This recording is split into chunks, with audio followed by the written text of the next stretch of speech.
Welcome to the Consumer Code Show, where we believe that humans are incredible and we are living in a first era in history where behavioral data and AI have hit scale so we can go from consumer insight to business activation in no time. In this show, we explore the world of retail through the lens of demography, cartography, ethnography, and the economy. So without further ado, let's get into this episode. We've got a really big treat for you guys today. On the show, we have Ken Gronbach, who's going to walk you through Demographics Day. He's the president of KCG Direct. He's the author of The Age Curve, and what we're going to be talking about today, a book that made a huge impact on my thinking, which is Upshift. He's a futurist, and he is one heck of a public speaker.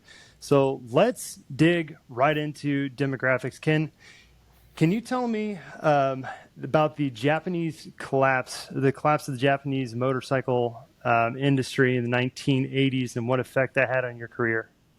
Yeah, well, it changed my life. In fact, my wife and I had an advertising agency in Connecticut, and we were a regional agency. We had pretty much New England.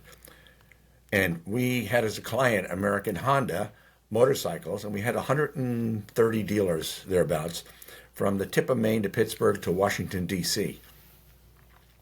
We printed money with the Japanese. They're incredible to do business with because they pay by return mail. And we ran ads in the spring of the year in 1986, and that was pretty routine, millions of dollars worth. And I got a call from American Honda in California, and they said, "Ken, did you run the ads? And you don't want to get that call." And I said, "Yeah, we ran the ads, so what's up?" And they said, "Well, the dealers don't have any traffic and they're all complaining." And I said, I have no idea why. And he said, "Kawasaki, Suzuki, and Yamaha, the competitors, are having the exact same problem. So it's not just us." And he said, "Harley Davidson, for some reason, and it's a terrible motorcycle, is they have a lot of traffic and they're selling like crazy. What the heck is going on?" I didn't know. We tried every promotional strategy we possibly could think of from 1986 to 1992. They came out with new products. We tried to sell scooters. We reduced the price on our best sellers by a third and sold a few. And finally, we just shook hands with American Honda. All the dealers closed. They just closed. They couldn't make it. And that was it. We said, "Okay, we'll go off and do something else." 1996, Clinton versus Dole, political year.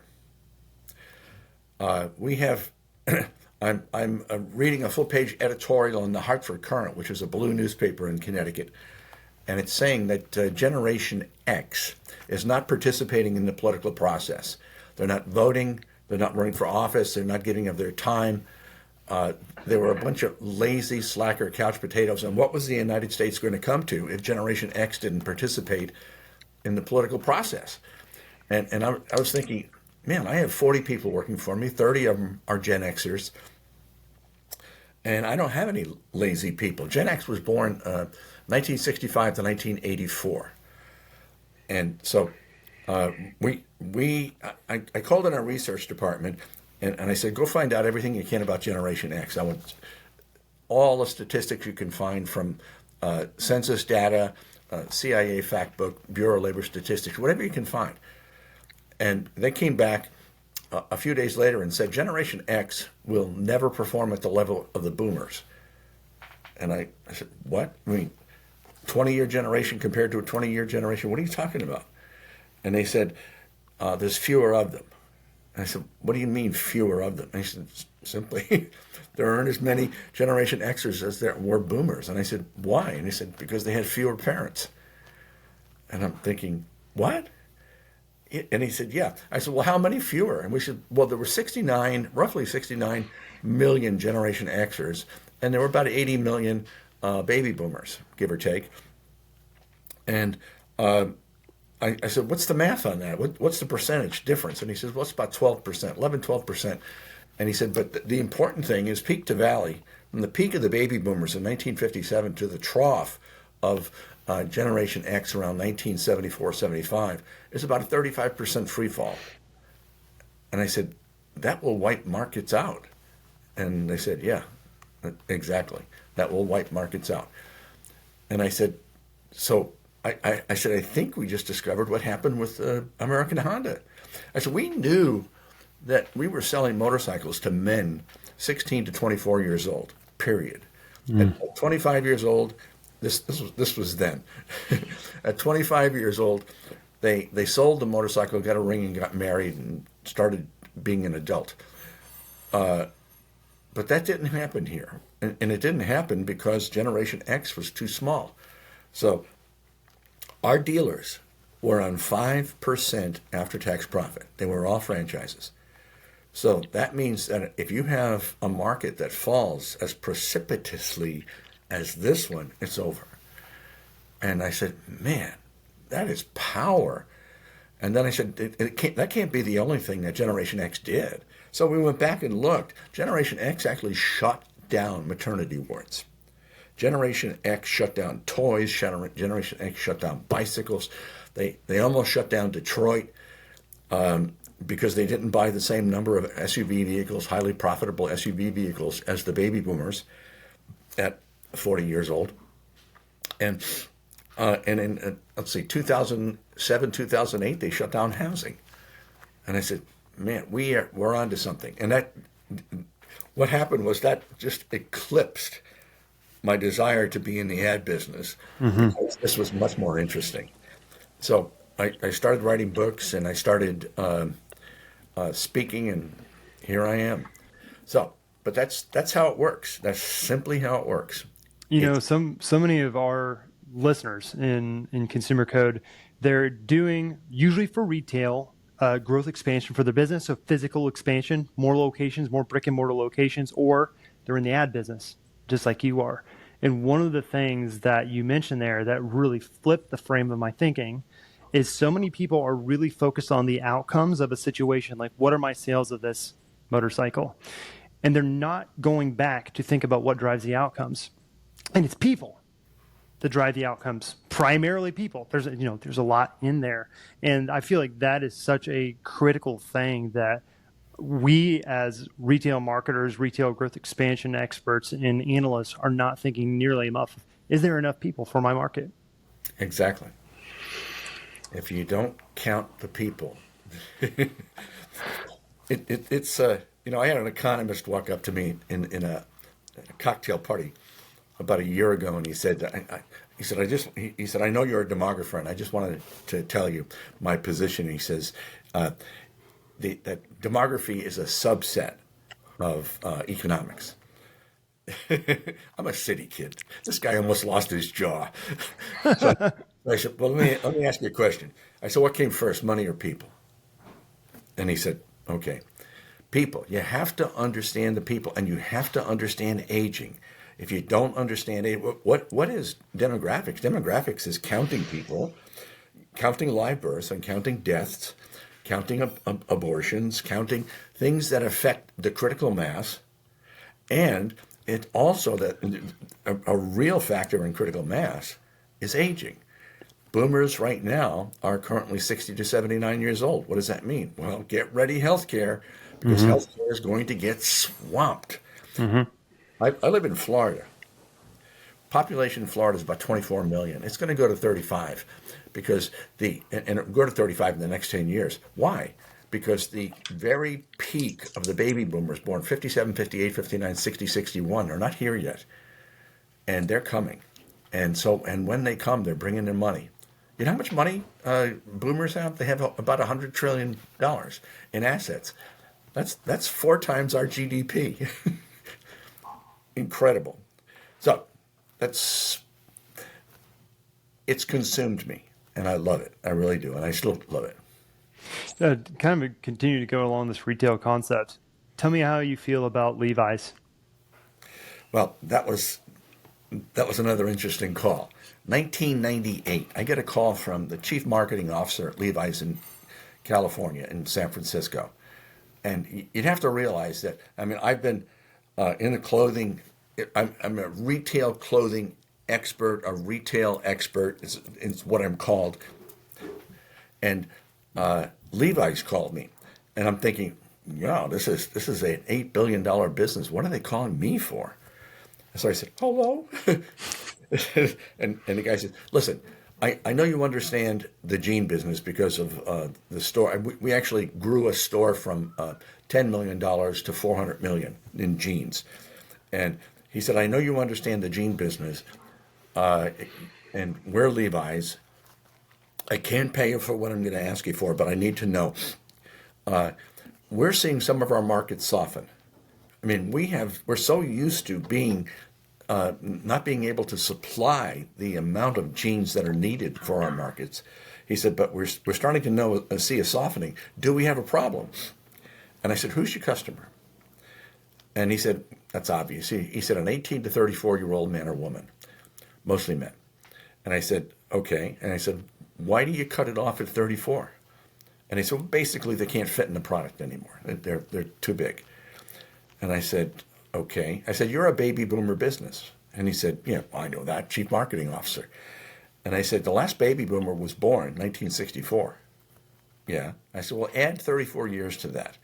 What year do you come up with? Long 1998. Yeah, and he said 1998. But he said, oh no, he said, so what's going to happen? And I said, you'll see. I said, you're not paying attention. Levi Strauss, $8 billion company. You're not paying attention to your customer.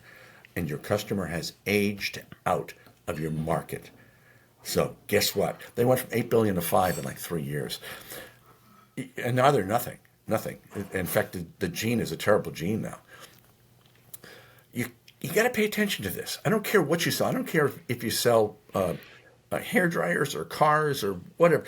There is a market for your product, and it has an age, and you better have a look at what's coming your way, because if your market is shrinking, you got a problem. If your market is growing, you have an opportunity. Most people miss the opportunities too. So, what tactical tools do we have to actually do that? So if you were that CMO at Levi's, what should you have looked at 5 years earlier to give you an indication like, hey, there's a change coming? Is it literally going to BLS, Bureau of Labor Statistics? Is it going to the census website? What resources do you have? Yeah. I wrote a book in 2005 called Common Census, and it's not so common. People just don't look at it, don't realize the kind of information they have that's available to them. There are graphs out there that show you how big markets are, and then all bell-shaped curves. You got a big crop of people that were born 1905 to 1924 called the GI generation, and they were the baby boomers' parents. And then there was the silent generation, which is an inverted bell-shaped curve, and there were a very small number of those because there was no immigration during the Great Depression, and during the war it was illegal. And then you had the huge mound of baby boomers. And right after the baby boomers, you have another depression called Gen X. And now we have under 40 years old in the United States. We have 170 million people. It's a record. And that's Gen Y and Gen Z. Gen Z is almost finished. Gen Z will end this year. And then we got to come up with another name. I don't know what it's going to be. I don't care. Because by the time they're effective, for me, it'll be Come over. on, Ken. You don't have on your checklist dying, right? That's right. I don't. No, I don't. Long live Ken. We're going to keep you around, man. Yeah. So we've walked through some of those generational tools. What else do we have? Is it literally just looking at those generations and considering who do I sell to? Yeah. What you need to do is, and it's not only selling, because you have to have labor as well, which is a very, very serious issue right now for China, which is why the United States is going to prosper like you cannot believe for probably the next 30, 40, 50 years, because we have labor here. And the labor is in the form of Latinos. So God bless Latinos. And when people talk to me about being angry about immigrants coming to our country, I look at them and say, you're nuts. You're absolutely, you have no brain. I said, I'm from Germany. I said, we are a nation of immigrants. So what things are available to them? Common sense. Common sense is probably the biggest one. If you have a big market and you realize you have a big market because you've done your homework, you'd have to realize that that market is not going to stay that age. They age through the system, and when they age through the system, everything changes. Your market for labor changes. Your market to sell your product changes. It changes, and then in addition to that, dependency ratio is one of the most important things to consider when you consider a population. Dependency ratio is simply you have children, you have workers, and you have elderly. You need workers. If you don't have workers, you're cooked.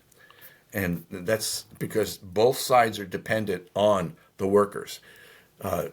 And we're going into a situation right now with baby boomers, and the baby boomers, as I said earlier, are 60 to 79 years old.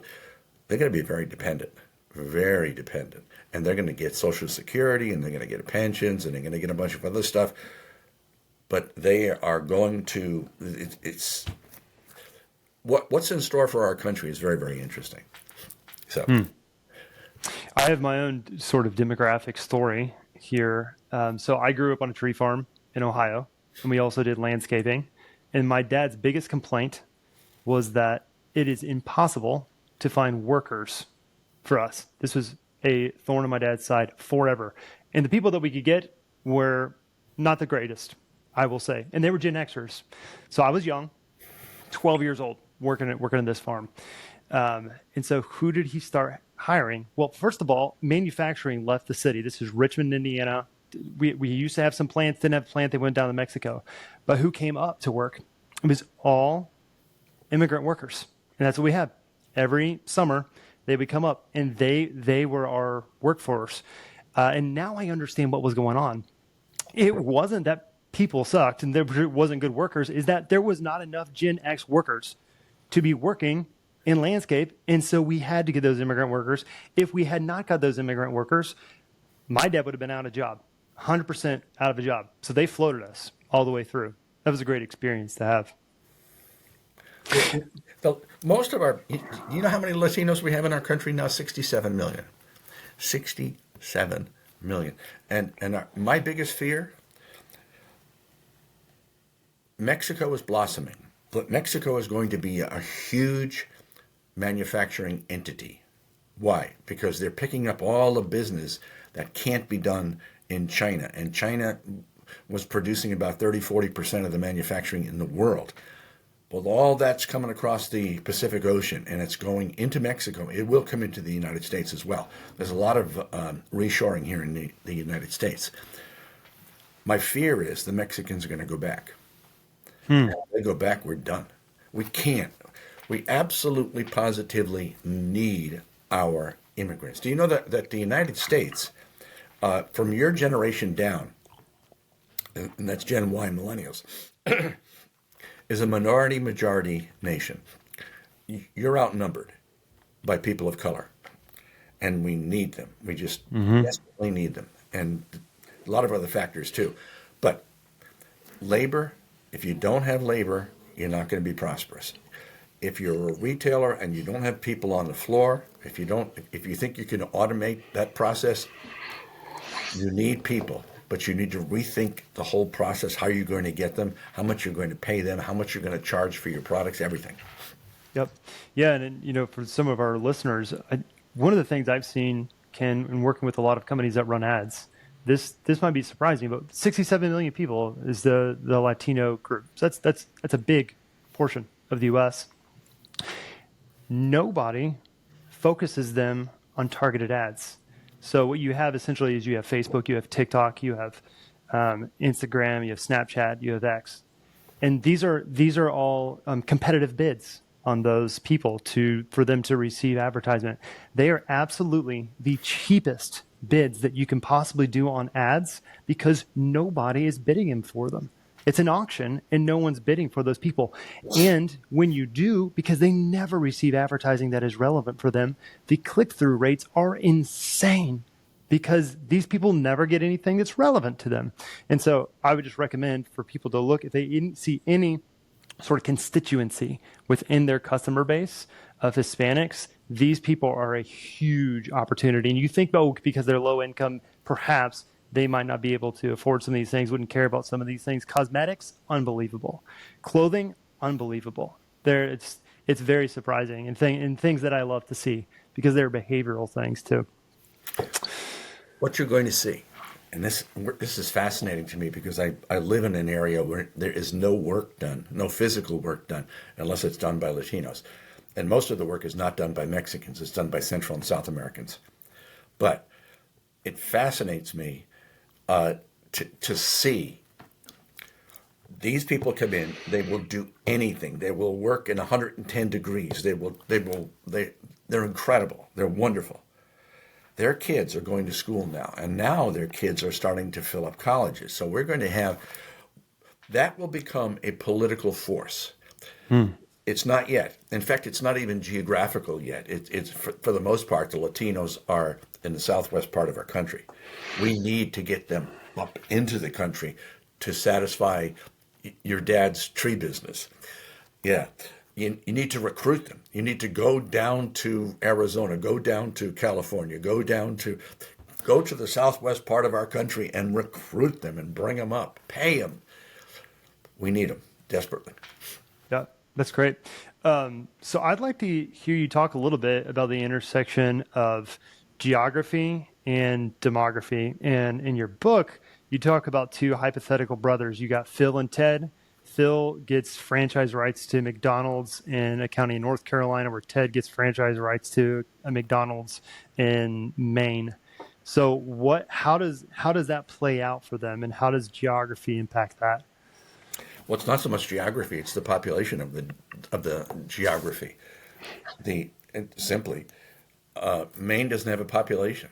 The Dakotas don't have a population. You need to have population. If you're going to be selling a product that needs volume, you better understand the population of your market, and you better understand the age of your market, and you better understand the ethnicity of your market and the gender of your market. All those things are critical. And so you have two brothers. One is in an area that's populated, and another one's in an area that's not populated. Who do you think is going to do better? You have two groups. Do you know that? And this happens. I see this all the time. You have a group of 50 and a group of 100, and you prepare food for them. And when the 50 doesn't finish, you think, well, they didn't like the food. No, you miscalculated. You counted wrong. You need to understand your critical mass of your market and your critical mass of your labor pool, period. Yeah. Yeah. So I want to talk a little bit about growth with retail and e-commerce. And I know that you had some wins in 2009 when you made a model investment portfolio of retail brands specifically as it relates to demographics. I'd love to hear you talk through how you chose that, because I want the listeners to have what I have now. When I'm thinking about retail brands, I have Ken Gronbach in the back of my head talking to me about how many people are there and what this happens along a trajectory. So what are some of the wins that you had? Well, I'll give you an example. I recognized a market back then for eyeglasses. Do you know what precipitates eyeglass sales? Presbyopia. What is presbyopia? It's something that happens to people in their early 40s. Their eyes go south, and they need glasses. So if you can calculate, there's a big generation that is turning 40 to 45. It's a business to get into. Well, we grew that business by several thousand% because we understood the size of the market. In addition to that, and that was baby boomers. One of the things with when you understand the psychographics of your market, the baby boomer psychographics, one of the things that baby boomers hate to do is waste time. Absolutely hate to waste time. They are in a hurry for everything, and they want it now. So we took that eyeglass business and we put it in front of the baby boomers, and that was a plus right there. And then we did 1-hour eye exams that you could get in the store. And baby boomers just flocked to that. And once you understand stuff like that, it's amazing. It really is. You can get in front of a business. or get out of a business based on the market that is heading your way. And then if you get in front of a market, understand it, understand who they are, how they think. It's going to be very, very interesting to see. We are currently doing research for a roadside service, a big roadside service. I can't tell you who. And we're trying to figure out who buys roadside service. I mean, like if you get a flat tire and you call somebody, you know what I'm saying. And there's a demo for it. And so if the roadside service is if you're losing business, if you start to say, well, why are we losing business? This was so good for so long in this particular area. It's because your customer is aging out and the new customers coming in. Your particular generation, and I would assume the Generation Z is going to be the same, doesn't care. They'll change a tire, or maybe they'll call their dad. I don't know, but you're a different market entirely, and that needs to be looked at. And that's what we're finding out from them. We're also finding out that this is a product that sells well in high income areas.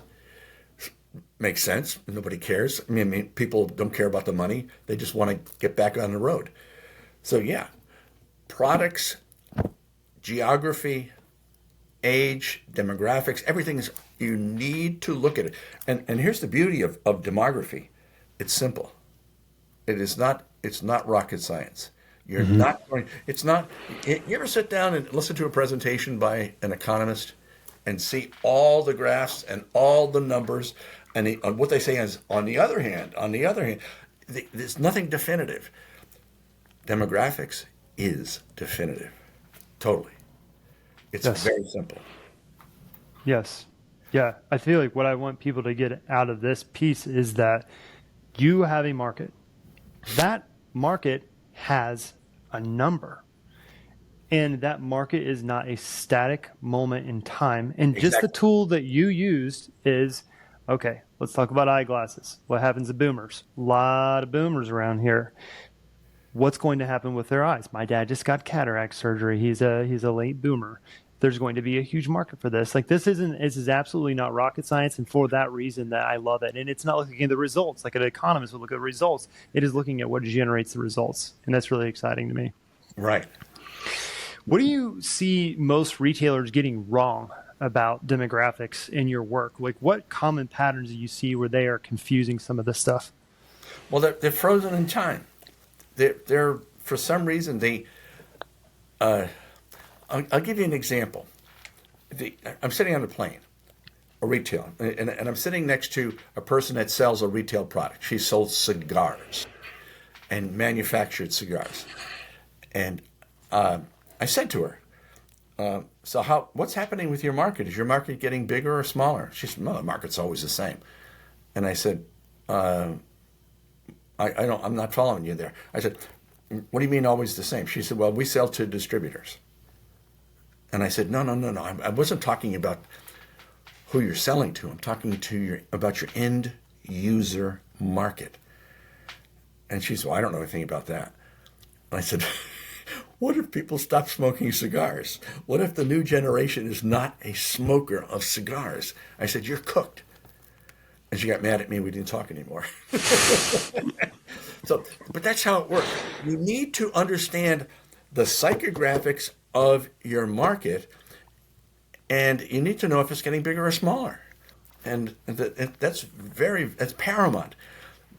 Mistakes I see all the time is people losing that. They just stay the same, and then they wonder why we don't have business. Why is the business so slow? You want to know one? I give this. This is a little different twist. We're fighting right now. I mean, in fact, tomorrow I'm just praying we don't have a revolution, right? Yeah. So what's going on? Why are we fighting? Because we didn't always fight. There are periods when we fight and periods when we don't fight. In the late 60s, 70s, and early 80s, it was hippies versus the establishment. And the hippies hated the establishment. In fact, a lot of people I grew up with were talking about a revolution. And it never happened, thank God. Why? The reason is conservatives tend to be elderly, older, primarily, and liberals tend to be young. And in between us, in between the hippies and the establishment, which was the GI generation, which was a big generation of 70 million, there was the silent generation, and it was tiny. So there were no moderates. There were no people that were holding people back. We're doing the same thing now. Right now, it's baby boomers or the conservatives, and you guys are the liberals, and we're fighting because Generation X is too small to keep you from fighting each other. That's not that hard. It isn't. It's just simply not that hard. Yeah. Yeah. There's so much that can be explained. I even love, I know you mentioned, there's that movie Miracle, right? So it was, can you talk a little bit about your hypothesis around why the U.S. won that hockey game? Well, Miracle on Ice. Yeah. Yeah. Yeah. So I show that to my audience. I say, what is this? A big picture of the American Olympic team beating the Russians. And they said, Miracle on Ice. Everybody knows what Miracle on Ice. I said, do you know why we won? No. I said, was it good training? Was it good equipment? What was it? The Russians were having a bad day? No, it wasn't. It was none of those things. The Miracle on Ice players were born 57, 58, 59, 60, 61. That's a peak, the very peak of the boomers. The talent pool that we had for hockey players had never, ever, ever been better. And that's why we won. Because we had a huge volume of potential hockey players. And that's how it works. So yeah, we beat the Russians. Yeah, this is a totally different sort of view on that story. And what I love what you're talking about, like a lot of times in advertising, we're thinking about what's the unique thing that we can do. When it really comes down to it, it's about counting people. Critically, it's about counting people and how they're moving. And I think that can be like uninteresting to people, that there isn't these huge tricks, but it can also be really empowering, I think, to brands when it comes down to brass tacks. I want to talk a little bit about Gen Z. And when you wrote that book, we had not seen a whole lot of Gen Z. So I think in Upside, which you published, I think in 2017, we didn't have a whole lot of information. These people are, I think, at max, they're around 20 right now. Is there anything that you can tell us about Gen Z? Because I know that marketers are very, very interested in this upcoming group. Yeah, Gen Z is going to be wonderful. And Gen Z is exactly who we need. Gen Z is currently 0 to 19 years old, 0 to 19. Who are they going to be? They're going to be called the tool belt generation. Why? Because they're not going to college. They're going to trade school, which is the same thing. And they are taking jobs that are open, that are high paying, but require skill. They will be called the tool belt generation. That's one factor. The other factor is they are going to be, the majority of them will be people of color.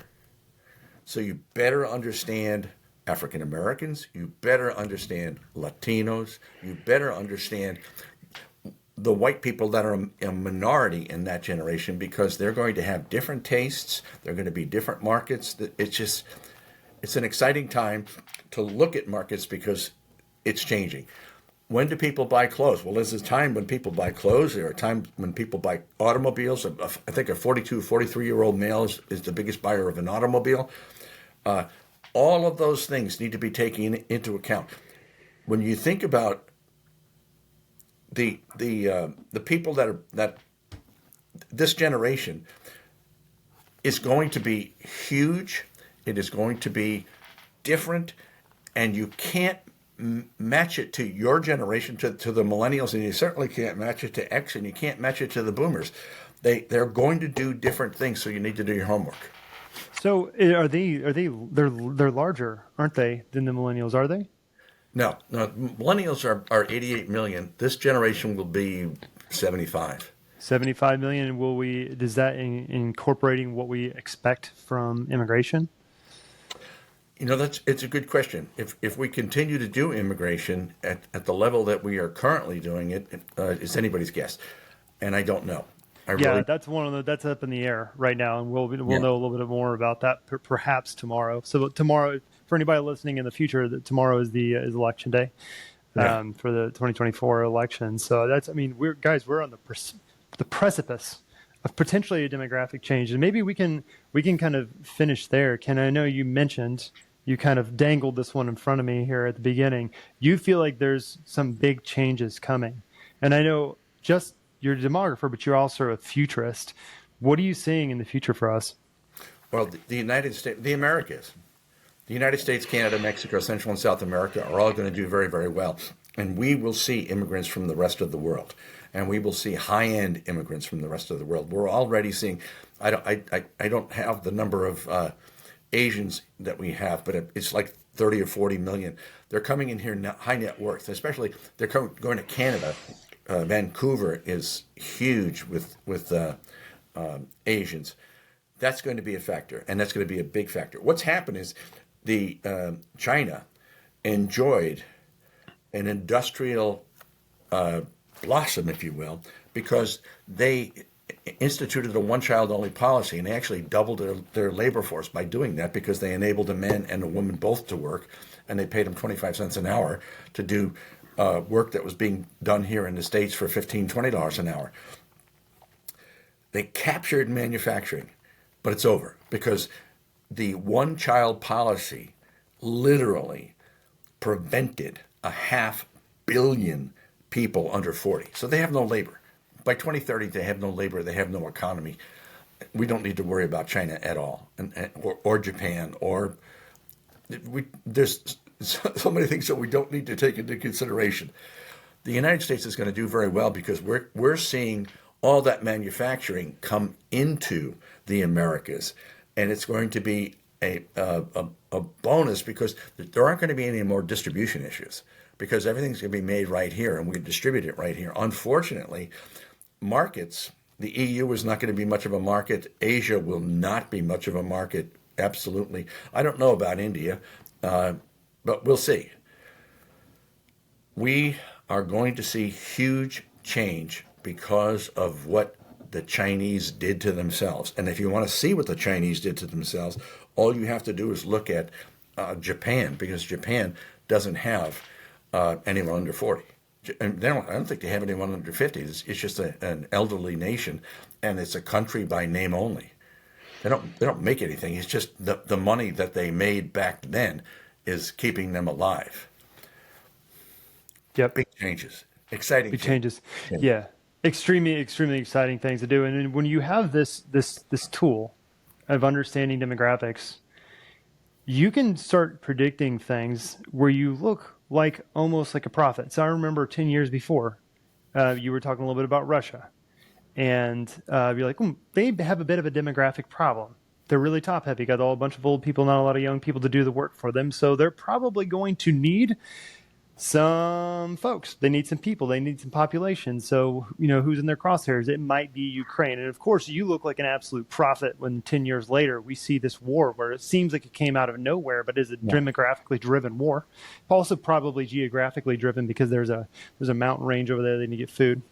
That's kind of another conversation. But I mean, these things can be geopolitical ramifications, but 100%, this is already impacting your D2C and your retail brands today. So, Ken, I have loved having you come on the podcast. Like I was telling you before, you feel like an old friend to me because I read this book, and I would recommend it to everybody that's listening. It's a relatively quick read. It's really fun. It's got like kind of a lot of interesting factoids. You'll be super smart at a cocktail party. So it's called Upside for anybody that's listening. Profiting from the profound demographic shifts ahead. I felt like it was basically putting me in a pagoda, and I was working out my demographic muscles. Every single chapter, I was getting a little bit of that thinking. So I'd highly recommend that. Ken, how can our listeners connect with you? What are the points of engagement? Well, there's an irony to that. There aren't many demographers. They're just not. So if you Google, and you can try it. If you Google demographer Ken, that's all you need. KGC Direct is my website.